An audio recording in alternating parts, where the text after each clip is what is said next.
Olá! Nesse vídeo de hoje eu quero tratar sobre um assunto muito importante: o aumento do número de casos de violência e morte contra as mulheres. Apesar de nos últimos anos alguns instrumentos jurídicos foram criados pela sociedade brasileira para proteger a mulher, a exemplo da Lei Maria da Penha, em vigor desde 2006, e a Lei do Feminicídio, em vigor desde 2015, que condena os homens que matam mulheres pelo fato de serem mulheres, com agravante da pena, o número de casos tem aumentado nos últimos anos no país. Em 2017, foram 1.100 casos de feminicídio registrados no país. Esse ano, 2019, nos 2 primeiros meses, mais de 200 casos já foram notificados. Quase que diariamente assistimos na televisão casos de violência, espancamento e morte de mulheres praticadas por cônjuges. Na grande maioria dos casos, o instrumento utilizado é arma branca, o que mostra exatamente a facilidade do acesso a esse instrumento, facas e similares, em ambientes domésticos, obviamente praticado por cônjuges e pessoas que convivem com essas mulheres.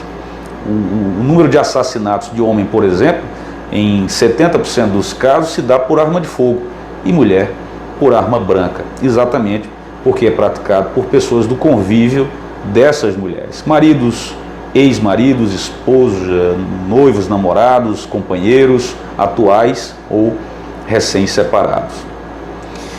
Embora apenas a análise jurídica não responda por si só o número de casos que vem aumentando, mas serve de parâmetro para que a gente compare o comportamento de nossa sociedade brasileira nas últimas décadas. Para se ter uma ideia, apenas no final dos anos 70, então 40 anos atrás, foi possível o instrumento do divórcio para homens, mas também para as mulheres.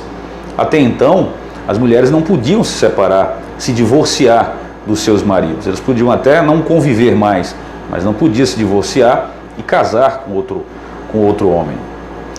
De 2009 para cá é que nós temos visto uma lei específica que trata casos de estupro praticados pelos maridos contra as mulheres. Até então, há 10 anos atrás, os tribunais dificilmente condenavam homens que estupravam suas esposas ou suas companheiras, com um argumento simples: se elas eram esposas e, portanto, obrigação delas atender os desejos biológicos, carnais do seu esposo. Então, não cabe o estupro de marido para com a esposa. Pior ainda o caso das prostitutas: se elas eram profissionais do sexo, também estavam sujeitas a ter que fazer relação com os homens. Então, era impossível se pensar na condenação de um homem por ter estuprado uma mulher, uma prostituta, por exemplo. Isso serve de razão para que a gente entenda o comportamento da construção da cultura, tanto de homens quanto de mulheres na nossa sociedade. É a cultura que humaniza a espécie humana, quem determina o comportamento não de machos e fêmeas biológicos, mas de homens e mulheres na sociedade. E isso é construído desde a infância. O menino, por exemplo, aprende na família, na sociedade, aprende inclusive com outras mulheres, com a mãe, com tias, com a avó, de que quando cresce tem que ser o chefe da família. Ele se torna adulto entendendo que a casa, os filhos e a mulher é uma propriedade sua, mesmo que de forma inconsciente, não de forma direta, mas essa percepção é construída.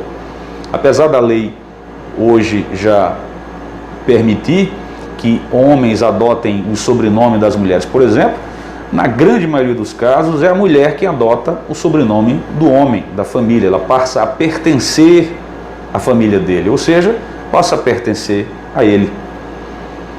É muitas vezes na família motivo de orgulho quando o menino ou o rapaz chega em casa e se descobre que ele tem 4, 5 pretendentes na escola. Coisa inadmissível de se pensar se a menina chegar em casa e a família descobrir que ela tem 2 namorados.